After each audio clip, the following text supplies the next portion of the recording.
Steve Jewin for MMAmania.com. This interview with the party, Lance Palmer, was recorded on November 30th, 2015. You may notice a changeover in the audio at the 5-minute mark. I did the best I could to clean it up. Enjoy. Hello. Yeah, it's Steve Jewin from MMA Mania. How are you doing today? Good. How are you? I'm great. It's good to talk to you again. And you got another big fight coming up here on December 18th against Alexandra de Almeida. So how are things going getting ready for that fight?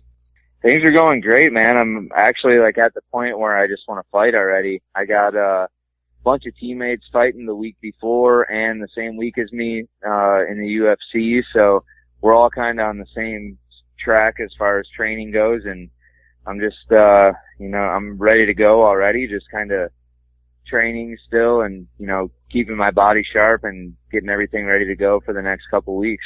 Yeah, never a dull week at Team Alpha Male, am I right? Yeah, it's true. I mean, we got people fighting all year round pretty much, so pretty crazy over here all the time. Yeah, the irony is that Uriah Faber isn't fighting Conor McGregor, and we've been watching that for the last several months. Oh, I know. It's at the beginning of that when we filmed it, it was supposed to be, we knew that, if Chad didn't end up fighting him in the UFC 189, that it would have been Chad and McGregor, but he had to step in when Aldo got hurt, so it kind of, turned things around a little bit, and that's why Faber isn't fighting him. But that would have been interesting to have McGregor and Chad going back and forth that whole time, and then fighting after in December. But you never know, anything can happen in the next few weeks, so I think that's why Chad and Frankie are on deck, just in case something does happen. Yeah, you always got to stay ready. I mean, we've learned that, if anything, from just the last couple of weeks of fights, where we saw Masvidal step out on a couple of weeks' notice, and he ended up in the main event. Exactly. So, but that's why you train as hard as you do. I know you go in there and get that cardio ready for 5 rounds no matter what. Yeah, exactly, because you always got to be ready no matter what. No matter who you're fighting or whether you're in camp or out of camp. This is a sport where nowadays, I mean, if you're ready all the time, you could fight all the time. There's always people getting injured and people, backing out of fights and different things happening. So there's always the possibility of, stepping in short notice as long as you're ready.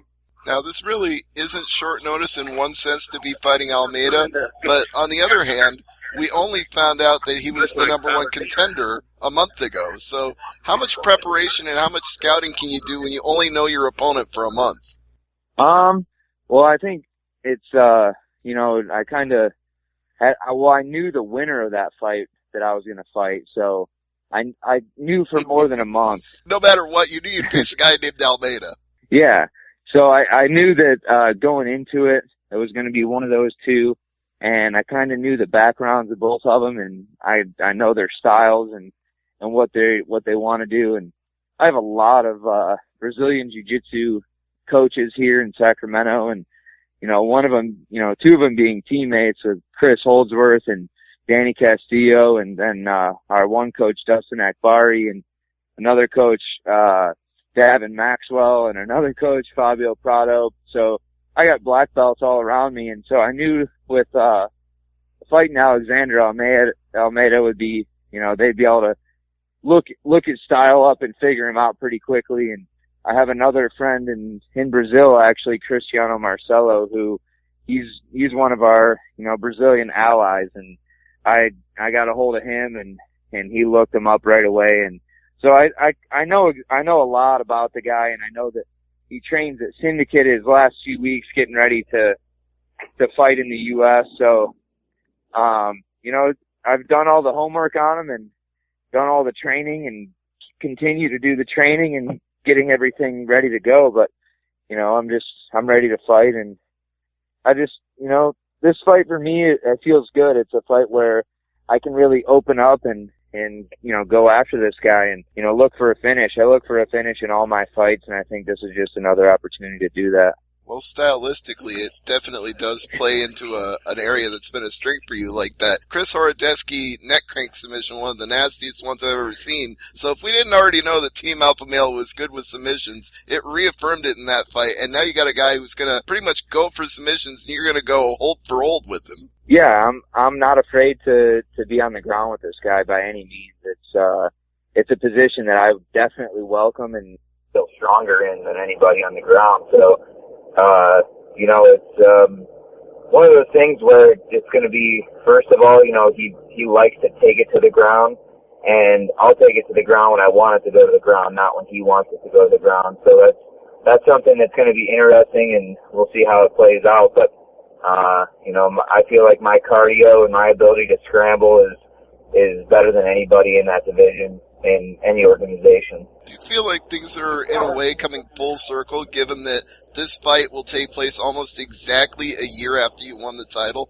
Yeah, I think, you know, it'll be like a year and a week by the time I fight, from when I won the title, and, you know, it'll be a little over 2 years after I lost my short notice fight for the title against Georgie Karakanyan 2 years ago. So it's, December for me it's definitely a great month, because last year was a little redemption for the year before, and, this December is, you know, it's a time that I look to go out there and just plant my feet as, you know, the featherweight champ and, you know, defending champ for my second time, and I look forward to doing that. You know, coincidentally enough, Karakanyan has a big fight coming up on Friday, a potential number one contenders match for the featherweight title. Any thoughts on that fight in Bellator? You know, I like Georgie a lot. I've actually talked to him here and there, you know, since then, and I don't hold any ill will towards them. A lot of people, you know, they hate the guys that they lose to and stuff like that, and I always wish I could, you know, I wish I could get that fight back and always, you know, obviously get the win, but he's in a different organization now, and, you know, it kind of lit a fire under me losing that fight. So, you know, in a way, I kind of, you know, I'm grateful for that loss in a way. You know, you never really say that, but it kind of got me in a new mindset and a new position to rattle off these last three finishes that I've had in the World Series of Fighting. And I think that, you know, I think he's a great fighter, and I think he's somebody that's very dangerous on the ground and on his feet as well. So, you know, I don't know exactly who he's fighting, but I know that if he does get a title shot, he'll be a force to reckon with over there. Yeah, he's fighting Daniel Weichel, the guy who nearly knocked out Patricio Pitbull, was 1 second away from it, and then lost in the second round. So that's his opponent. Oh, yeah. I remember that fight, actually. Yeah, so I know that guy's tough, but I think Georgie, you know, I think Georgie is a lot more dynamic than Pitbull, honestly, and I think, you know, I think he'll be able to get it done. Speaking of dynamic, I want to go back again to the Chris Horodecki fight, because I interviewed both of you before that fight took place, and Horodecki had been training at TriStar, and, you know, fighters always say, I'm in the best shape of my life, I feel great, I'm working with the best team. It's kind of cliche, but he was doing a pretty good job of selling me that the guys at TriStar had him ready. So did you expect that you would get him out of there in the first round as fast as you did? Yeah, I had a lot of respect for Horodecki, and I still do. But it's one of those things as a mentality, you know, you can say you train with anybody, you know, you could train with the baddest dude in the world, and it doesn't matter. It's your mindset going into the fight. You know, maybe they did have him prepared as much as they thought that they could get him prepared, but my mindset going into a fight is that I'm going in there to finish that fight as quick as I can, and definitely not going in there to lose or have a close fight, even though I prepare for a 5-round war if it comes down to it. You know, I don't really look into what other people say either. You know, like if they say they feel the best they've ever felt, or they feel like they're, you know, completely prepared and they've trained, you know, at TriStar, which is you know, they have great coaches and it's a great team, but, you know, it's, you also have to look at the fighter too. You know, there's fighters that are super athletic who could be trained by the best and still not show up to fight. Then there's fighters who have terrible camps and they're always a gamer and they always show up to fight. So, you know, there's always, you know, different mindsets when it goes into it, and my mindset is always just, doesn't matter what the guy says or how much crap the guy talks on social media, you're always going to be in there, just you two in the cage, and you're going to figure it out at that time. And I always feel like I'm the most prepared when it comes down to that. So I didn't know that he said that till just now, but that's how I feel going into a fight. Well, and I've never noticed you to be one to be talking a whole bunch of crap on social media anyway, so why would you read what other people say if it's not something that you're doing yourself?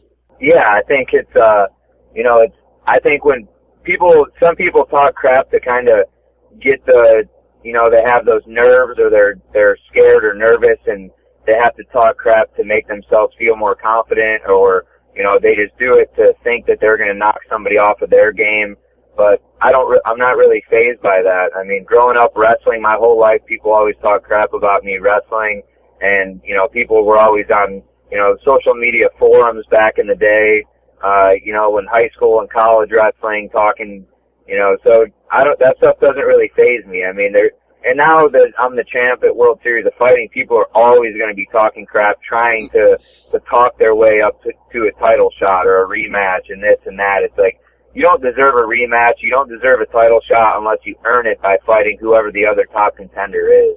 And for me, that's what it comes down to. I think it's, the 8-man tournament that World Series of Fighting had, that's how you find the number one contender. That was awesome. I thought that they did a great job with that in Arizona a couple weeks ago, and I thought that was a great way to find the next comer for Justin Gaethje. So I think, instead of talking crap on social media, look to find the next opponent to put yourself in position to fight for a title. And you talked about rematches, and what I found amazing about that tournament is that with the injuries and the substitutions, Foster and Zeffirino fought each other twice, and most people need like a year and a camp and a whole bunch of film to figure out how to beat a guy that beat them. He figured it out in one night. What Foster did in that second fight was amazing.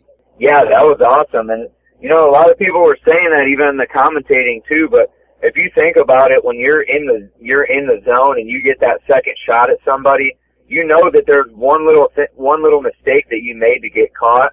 You just don't make that mistake again in that second fight, because they're already thinking that you're going to continue to make that mistake. So he did a great job adapting from, the first fight to the second fight. And a lot of times it just comes down to mentality. Like, I think Chael Sonnen said it during the second fight.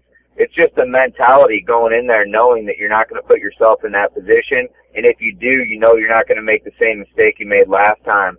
And that was great adaptation in the cage for that second fight in the finals of that tournament. Yeah, it was tremendous. That was a hell of a show. And it's going to be a hell of a show on December 18th, too. The Chelsea at the Cosmopolitan in Las Vegas, Nevada. That place is hopping. I mean, there's like 3 straight weeks of MMA fights at that venue. Yeah, it's crazy. I mean, my teammate Paige VanZant is fighting there the Thursday before that, and then the Friday before I fight, Mendes is fighting Edgar out there. So, I'll be there a week before it in the back, cornering those guys and getting them ready for their fights, and kind of get a taste of what the venue's like and the whole area in the back room. So I'll be ready. I'll definitely be ready when it comes time to fight, and I'm just excited to get in there and defend this belt again. Yeah, now speaking of Paige VanZant, that's the main event with Rose Namajunas, and a lot of people think that a lot of hype has been put on Paige VanZant very early in her career. So I guess just to sum it up, do you think the hype's real? Is she going to beat Rose in this fight? I think the hype is real. I think a lot of times too, I think a lot of people hype me up too when I first started fighting, and you got to remember that Paige has been around. She's not really still an up-and-comer. She's been around the game. She fought Tisha Torres. She's fought a lot of girls, and she's working her way up right now, and I think it's good the way that, she's working her way into these situations of the bigger fights and the better fights against the better opponents. But, it's going to be a great fight, because I know Rose is she's a seasoned veteran, and she's good everywhere, and the one advantage that I think Paige does have is her mentality, and she's going to be coming forward. She's going to be nonstop throwing punches, elbows. She likes to clinch. She likes the ground game. She likes anywhere the fight's going to go. So there's not really anywhere in the fight where she's going to feel uncomfortable, I feel. I think the other reason people talk a lot about Paige VanZant is she's got that glamorous look to her. So a lot of people actually worry about her going into a fight with somebody like the Thug Rose. They're like, oh no, she's going to get her pretty face marked up.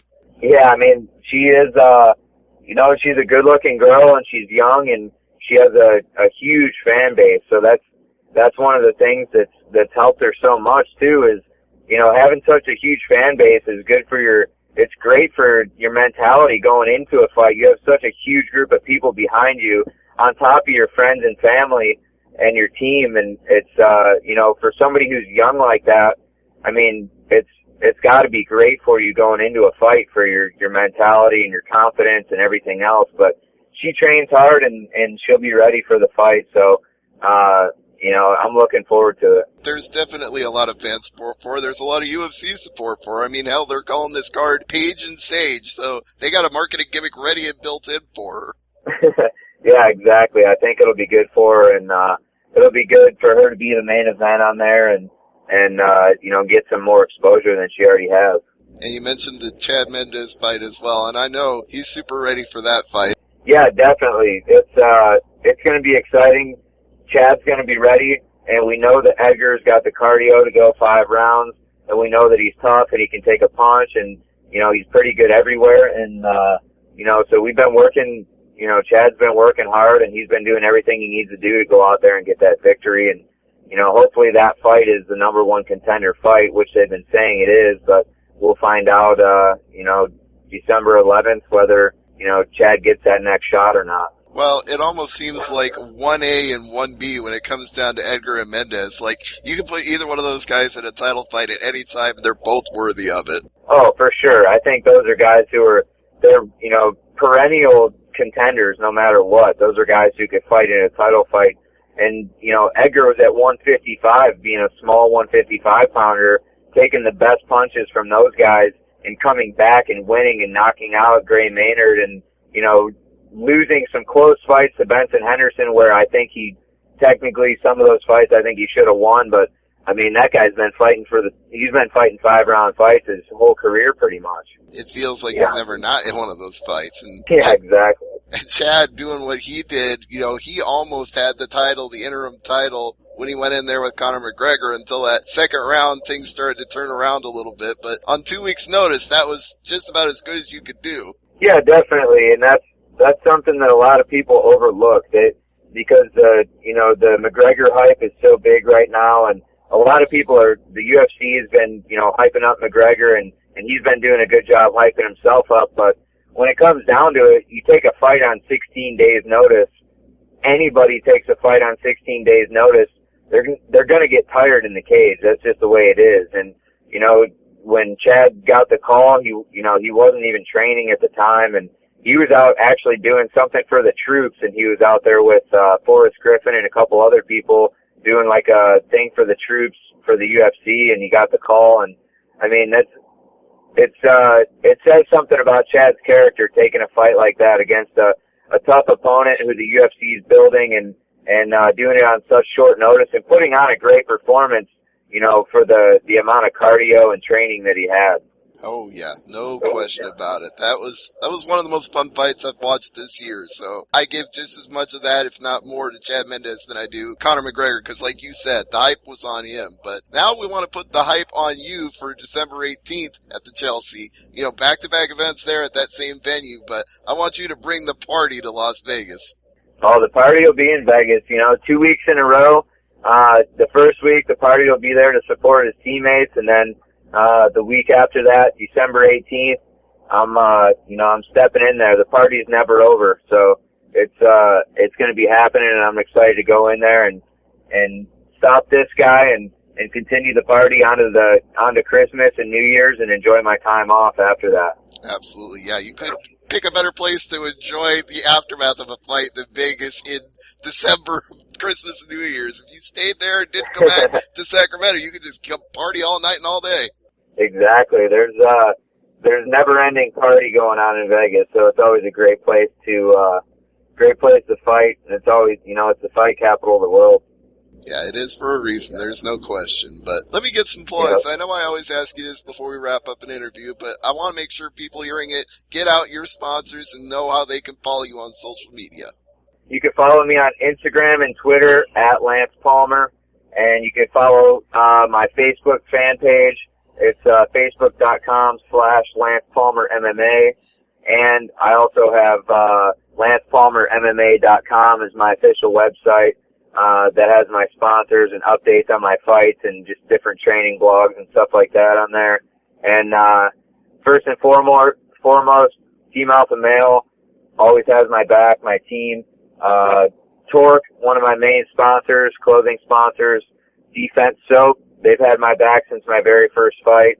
I have a lot of sponsors still coming in right now for this fight, so nothing's official yet, so I don't want to give away any other sponsors until it's all official. But all the support that I get from Ohio and from California and everybody else in the country, I appreciate all the support and looking forward to putting on a show for everyone December 18th in Vegas. You bet. And any other sponsors you couldn't mention, we'll just see them on the banner in the Decagon. Exactly. They'll be there. All right. Well, Lance, as always, thank you for your time. It's a pleasure to talk to you. I look forward to the fight on December 18th. Thanks, man. Good talking to you. You too.